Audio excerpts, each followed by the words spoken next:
Eu preciso que você pare tudo o que está fazendo agora e me ouve por um segundo, porque se você está assistindo esse vídeo, provavelmente é porque algo no título tocou uma ferida que você carrega há algum tempo. Contas que chegam antes do salário, dívidas que parecem não ter fim, a sensação de que você está nadando com os pulmões cheios d'água, trabalhando, se esforçando, fazendo tudo o que pode e ainda assim afundando. Eu sei o quanto isso pesa, não só no bolso, pesa no peito. E pesa no casamento, pesa nos filhos que percebem quando os pais estão tensos, pesa na espiritualidade, porque em algum momento você começa a se perguntar: onde está Deus em tudo isso? E é exatamente essa pergunta que eu vim responder hoje. Existe um versículo na Bíblia, um único versículo, que Paulo escreveu de dentro de uma prisão, sem dinheiro, sem liberdade, sem certeza do amanhã. E nesse versículo, ele faz uma das promessas mais ousadas de toda a Escritura. Filipenses 4:19. Hoje eu vou te mostrar o que esse versículo realmente significa, porque ele foi escrito. O que a palavra original em grego revela que a maioria das traduções não captura. E como ele se aplica, de forma concreta e prática, na sua situação financeira agora. Fica até o final. Porque no bloco 8 eu vou te revelar a parte desse versículo que a maioria dos pregadores nunca ensina. E que é exatamente o que muda a experiência de quem está afogado nas contas. Antes de qualquer coisa, preciso que você entenda de onde veio essa promessa. Porque promessas têm contexto. E o contexto de Filipenses 4:19 é tão poderoso quanto o versículo em si. Paulo de Tarso, o autor desta carta, estava preso em Roma quando escreveu essas palavras. Não num hotel, não numa casa confortável, numa cela de detenção romana, aguardando julgamento com a possibilidade real de ser executado. Ele não sabia se ia sobreviver para ver o sol nascer. E mesmo assim ele escreve para a igreja de Filipos, uma comunidade de cristãos que ele amava profundamente, e diz: meu Deus vai suprir todas as suas necessidades, as suas necessidades.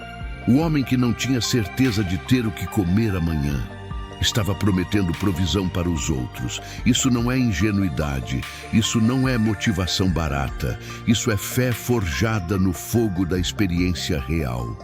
Paulo havia passado por naufrágio, por chicotadas, por prisão, por fome, por abandono. E em cada uma dessas situações, ele havia experimentado algo que o transformou. A provisão de Deus não depende das circunstâncias externas. Mas tem algo ainda mais específico aqui que a maioria das pessoas não sabe. Paulo não escreveu esse versículo para qualquer pessoa. Ele escreveu para a igreja de Filipos em resposta a um gesto específico deles. A igreja de Filipos havia enviado ofertas para Paulo enquanto ele estava preso. Eles se sacrificaram para ajudá-lo financeiramente, mesmo sendo uma comunidade humilde, com poucos recursos.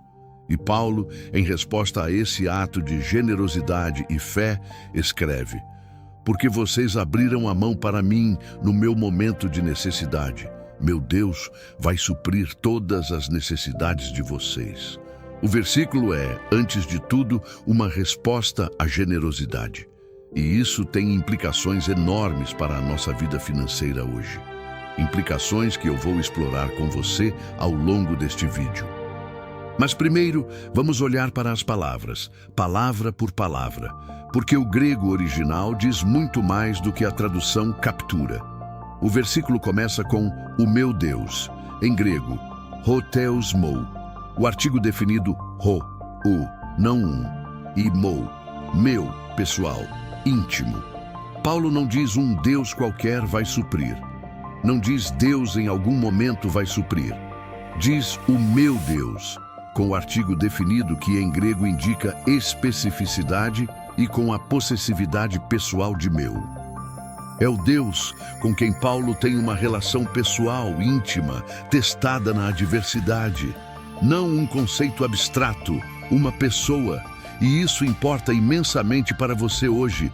A promessa não é de um universo neutro que de vez em quando distribui provisão aleatoriamente. É de um Deus que te conhece pelo nome, que conhece a sua situação específica, que tem um relacionamento pessoal com você. O meu Deus é uma declaração de relacionamento antes de ser uma declaração de poder.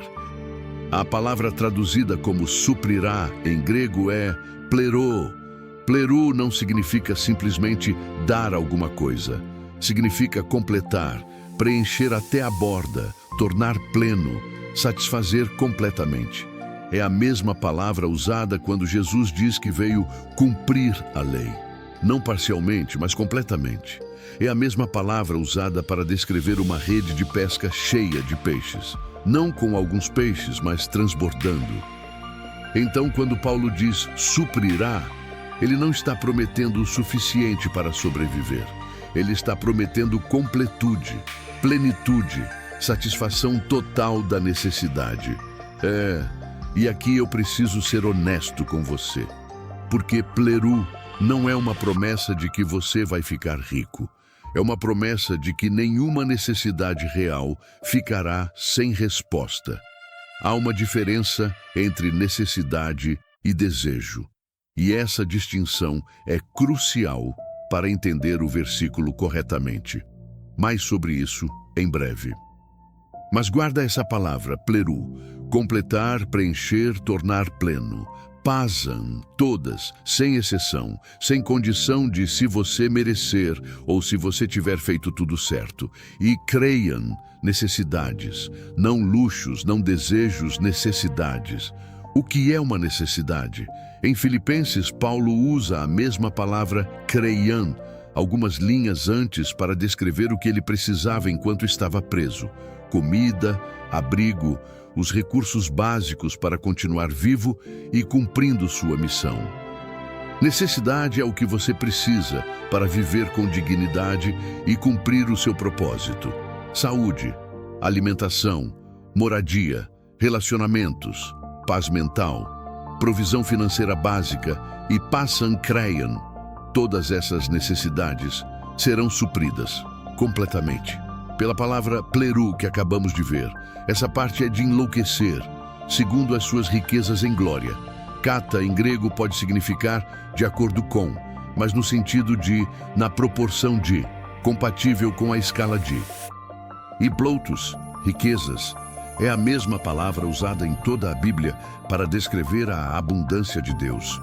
Paulo não diz segundo a situação das suas contas, não diz segundo o que você tem no bolso, não diz segundo a crise que está acontecendo, diz segundo as riquezas de Deus, na proporção do que Deus tem. E o que Deus tem?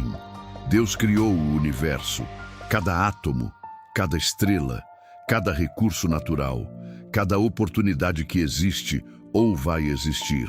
A fonte da provisão não é a sua conta bancária. É a economia de Deus.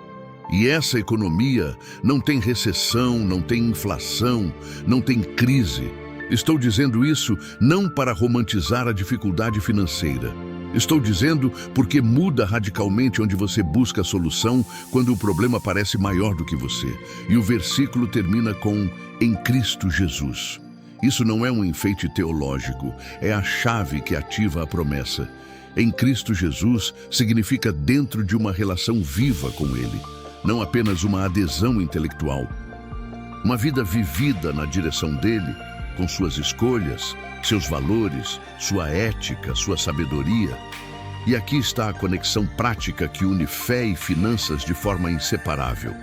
Viver em Cristo Jesus financeiramente significa viver com os valores que ele ensinou sobre dinheiro, generosidade, simplicidade, integridade, previdência, responsabilidade. A promessa de Filipenses 4:19 não opera no vácuo. Ela opera na vida de quem está sinceramente tentando alinhar suas escolhas financeiras com os princípios de Deus. E isso inclui tanto a oração quanto a planilha, tanto a fé quanto o orçamento, tanto a dependência de Deus quanto a responsabilidade humana. Antes de falar sobre soluções, preciso falar sobre o que está acontecendo com você. Não só nas suas finanças, com você. Pesquisas sobre saúde mental e endividamento mostram algo que qualquer pessoa endividada já sabe intuitivamente. Dívida não é só um problema financeiro. É um problema físico, emocional, relacional e espiritual. Pessoas com dívidas significativas têm 3 vezes mais chances de desenvolver depressão do que pessoas sem dívidas. Não é fraqueza, é fisiologia. O estresse financeiro crônico eleva constantemente o cortisol, o hormônio do estresse, e isso afeta literalmente o funcionamento do cérebro. Você fica mais impulsivo, mais ansioso, com menos capacidade de tomar decisões de longo prazo, com menos paciência para as pessoas que ama.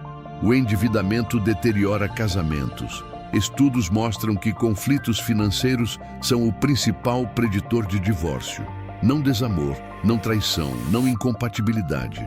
Conflito financeiro, e tem o componente espiritual, que é o mais doloroso de todos.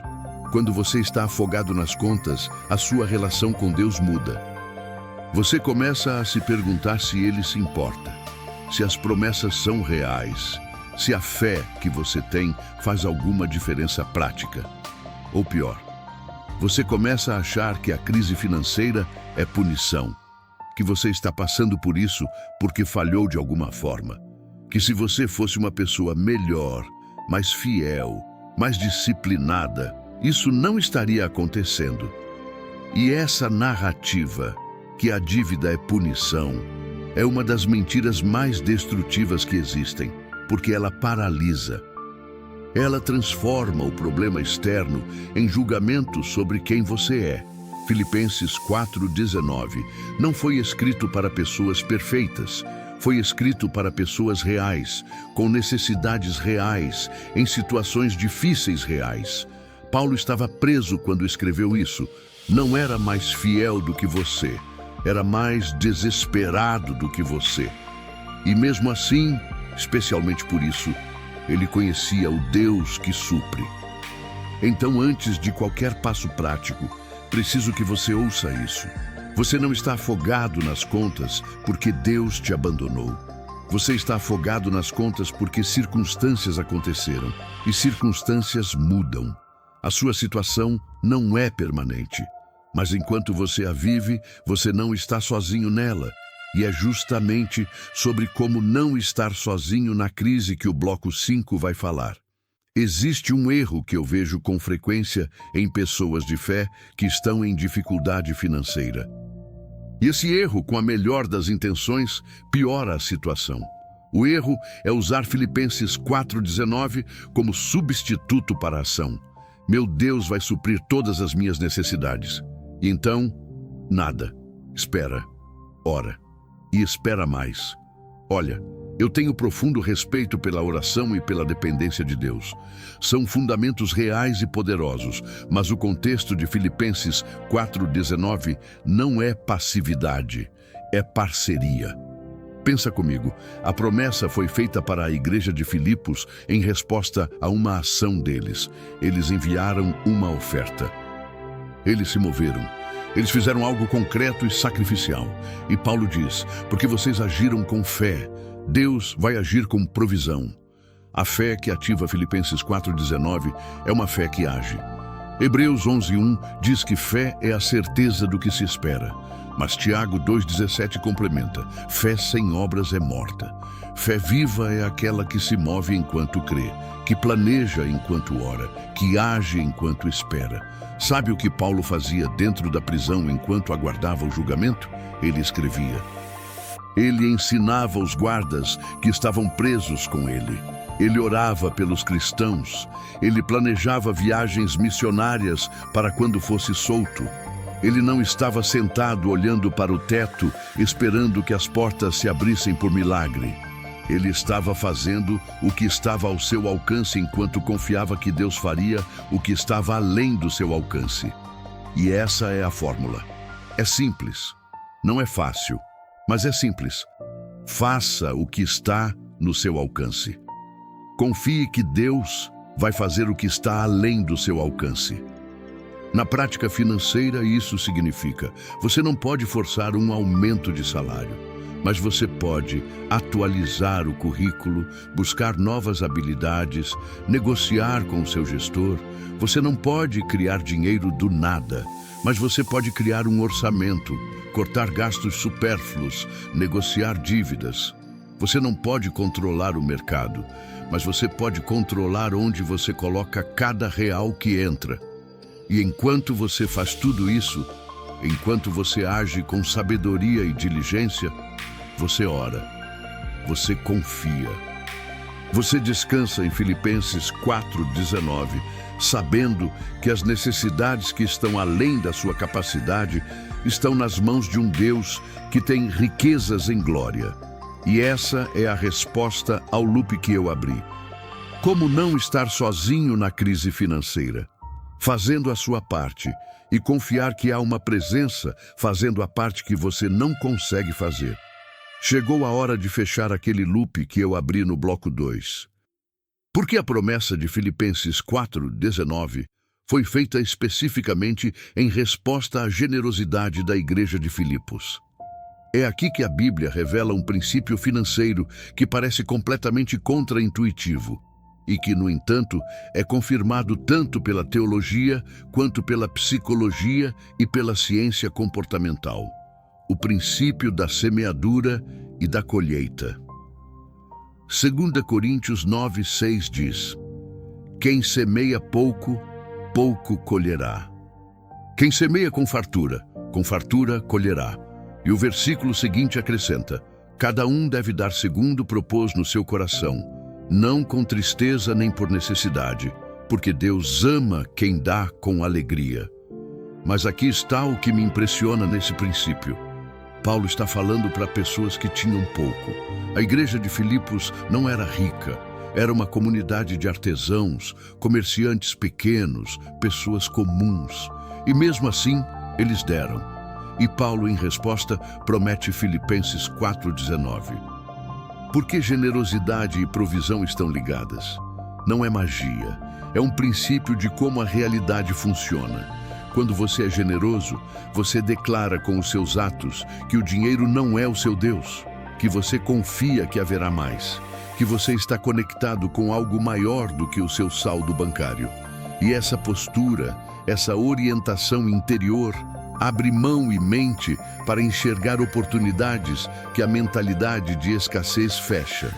A pessoa que vive com a mentalidade de que nunca vai ter o suficiente está certa, não por profecia, mas porque a escassez mental bloqueia a criatividade, o risco calculado, a abertura para novas possibilidades. A pessoa que vive com a mentalidade de que Deus supre segundo suas riquezas em glória, enxerga saídas onde outros só veem muros. E há um aspecto prático aqui também. Pessoas generosas constroem redes de relacionamento e confiança que se tornam, em momentos de necessidade, fontes de suporte, indicação, oportunidade. O homem que sempre ajudou os outros quando podia, quando ele precisar de ajuda, vai ter gente ao seu redor. A mulher que sempre doou do pouco que tinha, quando ela precisar, vai descobrir que criou um círculo de reciprocidade, não como transação, como consequência natural de uma vida orientada para os outros. Mas você pode estar pensando: tudo bem, eu entendo o princípio, mas eu estou afogado nas contas agora. Como eu posso dar quando não tenho nada? Essa é a pergunta mais honesta que você pode fazer. E eu vou responder no bloco 7. Chega de teoria. Vamos ao que fazer. 6 passos práticos para sair do modo afogado e começar a experimentar a provisão de Filipenses 4:19 na sua vida real. O primeiro passo é doloroso, mas é o mais libertador. Você precisa saber exatamente quanto deve. Para cada credor, com qual taxa de juros, com qual prazo. A maioria das pessoas endividadas evita esse momento. Ficam com a sensação vaga de que está muito ruim, mas não sabem o número exato, e a sensação vaga sempre parece maior do que o número real. Pega um papel ou abre uma planilha. Escreve: credor 1, valor total, taxa de juros, parcela mensal. Credor 2, valor total, taxa de juros, parcela mensal. E assim por diante até listar tudo. Some o total. Olha para o número, respira. Esse número é o problema. E problemas com nome e tamanho definidos têm soluções. O medo vago não tem solução. O número concreto tem. Com o diagnóstico em mãos, começa a negociação. Aqui está o que a maioria das pessoas não sabe. Credores preferem receber alguma coisa a não receber nada. Dívidas com mais de 90 dias de atraso frequentemente têm desconto de 40%, 50%, às vezes 70% do valor total. Empresas que compram carteiras de dívidas pagam centavos por real e ainda assim lucram com descontos de 40%. Ligue. Seja honesto. Diga: estou com dificuldade, quero pagar, mas preciso de condições que caibam no meu orçamento. Quanto você pode me oferecer? Não aceite a primeira proposta. Pergunte: tem como melhorar? Posso pagar à vista com mais desconto? Às vezes, uma dívida de 5.000 pode ser quitada por R$ 2.000 à vista. Isso é Filipenses 4,19, operando através da sua iniciativa. Com as negociações feitas ou em andamento, defina a ordem de pagamento. A regra é simples. A dívida com maior taxa de juros primeiro, sempre. Por quê? Porque é a que cresce mais rápido. É o incêndio que se alastra mais rápido. Pague o mínimo em todas as outras. Coloque tudo que sobrar na de maior juro. Quando essa acabar, passe todo o valor que você pagava nela para a próxima. Esse método se chama avalanche de dívidas. É matematicamente o mais eficiente. E é exatamente o tipo de sabedoria que Provérbios 24:3 descreve. Pela sabedoria se edifica a casa. Enquanto você reorganiza as dívidas, busca paralelamente uma fonte adicional de renda. Não estou falando de um segundo emprego formal. Estou falando de qualquer coisa que converta um talento ou recurso que você já tem em dinheiro. Você cozinha bem? Vende marmita? Tem um carro? Faz transporte nos fins de semana? Sabe de alguma coisa que outras pessoas querem aprender? Dá uma aula ou cria um conteúdo online? Ou que coisa você tem em casa que pode vender? Roupas que não usa, eletrônicos parados, móveis que sobraram. Cada real de renda extra que vai diretamente para a dívida de maior juro acelera dramaticamente o processo. E há algo psicológico poderoso nisso. Quando você age criando renda, mesmo que pequena, você sai do papel de vítima e assume o papel de protagonista. E protagonistas resolvem problemas. Vítimas esperam que os problemas se resolvam sozinhos. Enquanto paga as dívidas, reserva também, mesmo que seja R$ 50 por mês, para uma reserva de emergência mínima de R$ 500. Por quê, se você está devendo? Porque sem essa reserva, qualquer imprevisto pequeno, um remédio, um conserto, uma conta inesperada, vai te forçar de volta ao cartão de crédito. É como tentar esvaziar um balde com um buraco no fundo. A reserva é a borracha que tapa o buraco. R$ 5 por dia, R$ 35 por semana, R$ 150 por mês. Em 3 meses, você tem os R$ 500. E aqui está a resposta para a pergunta que eu deixei aberta. Como ser generoso quando não tem nada? A resposta é: generosidade não é só financeira. Quando você está afogado nas contas, você pode ser generoso com o que tem em abundância. Com o seu tempo, ajudando alguém que precisa. Com a sua habilidade, oferecendo o que você sabe fazer. Com as suas palavras, encorajando alguém que está pior do que você. Com a sua presença, sendo o amigo que aparece. E quando as contas começarem a melhorar, mesmo que devagar, reserva uma pequena porcentagem para dar. Mesmo que seja 1%.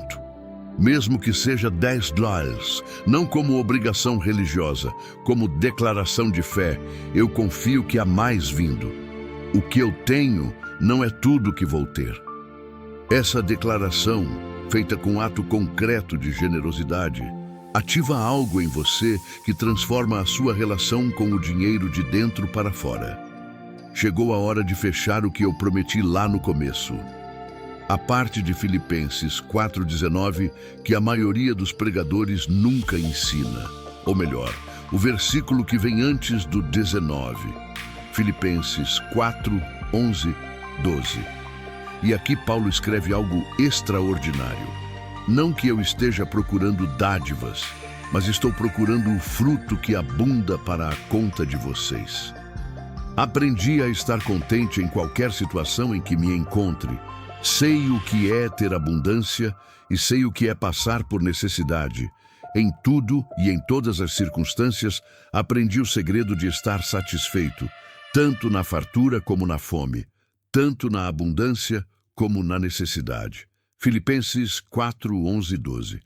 Aprendi a estar contente em qualquer situação. Aprendi. Contentamento não é um dom espiritual que você ou tem ou não tem. É uma habilidade aprendida. É uma postura desenvolvida através da experiência, especialmente através das experiências difíceis. Paulo havia passado pela fome e pela abundância, pela liberdade e pela prisão, pela celebração e pelo abandono. E em cada uma dessas situações, ele havia aprendido algo. A sua paz interior não dependia da sua situação exterior. E aqui está o que ninguém ensina sobre Filipenses 4,19. A promessa de que Deus vai suprir suas necessidades só faz sentido pleno para quem aprendeu a distinguir necessidade de ansiedade.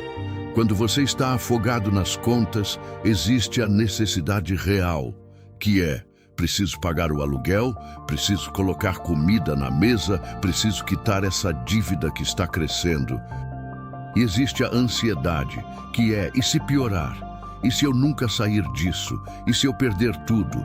E se minha família me julgar? Filipenses 4,19 promete suprir as necessidades, não promete eliminar a ansiedade. Mas os versículos 6 e 7 do mesmo capítulo prometem algo para a ansiedade. Não andem ansiosos por coisa alguma, mas em tudo, pela oração e pela súplica, com ações de graças, apresentem seus pedidos a Deus. E a paz de Deus, que excede todo o entendimento, guardará o coração e a mente de vocês em Cristo Jesus. Filipenses 4, 6, 7. Veja a estrutura completa. Versículos 6 e 7. Paz para a ansiedade, através da oração. Versículo 11 e 12. Contentamento aprendido, através da experiência. Versículo 19. Provisão para as necessidades, através da fé e da ação. Os três juntos formam um sistema completo de como viver com liberdade financeira interior, independente de quanto está na conta. Isso não significa que o dinheiro não importa. Importa. Dívidas são reais. Necessidades são reais. Mas significa que você não precisa deixar a sua situação financeira determinar a qualidade da sua vida interior. Você pode estar afogado nas contas e ainda assim ter paz. Você pode estar no meio do processo de recuperação e ainda assim ter esperança. Você pode estar pagando dívida e ainda assim ter alegria. Não porque a situação é boa, mas porque você aprendeu o segredo de Filipenses 4,12. Estar satisfeito em qualquer situação. Não porque chegou ao destino, mas porque sabe que o caminho leva a algum lugar bom. Filipenses 4,19 não promete eliminar a crise. Promete que você não vai passar por ela sozinho. E que no final, nenhuma necessidade real ficará sem resposta. Deixa eu terminar com a história que começou tudo. A igreja de Filipos era uma comunidade pequena numa cidade de médio porte da Macedônia. Não era uma mega igreja. Não tinha recursos abundantes. Era um grupo de pessoas comuns. Lídia, a vendedora de tecidos, o carcereiro que foi salvo depois do terremoto, famílias trabalhadoras com vidas normais. E mesmo com todos os seus limites, eles decidiram ajudar Paulo, com o que tinham, do jeito que podiam, mesmo não sabendo se ia fazer diferença. E Paulo recebeu a oferta deles, não como ajuda que resolveu magicamente todos os seus problemas, porque ele ainda estava preso quando escreveu essa carta, mas como um presente que confirmou sua fé, que havia pessoas que se importavam, que Deus estava provendo através de mãos humanas, que ele não estava sozinho. E em resposta, do fundo da sua cela, Paulo escreve a promessa que atravessou 2000 anos e chegou até você hoje. O meu Deus suprirá todas as vossas necessidades segundo as suas riquezas em glória em Cristo Jesus. Filipenses 4:19. Essa promessa foi escrita para pessoas comuns que tinham pouco, deram do pouco e receberam a garantia de um Deus que supre.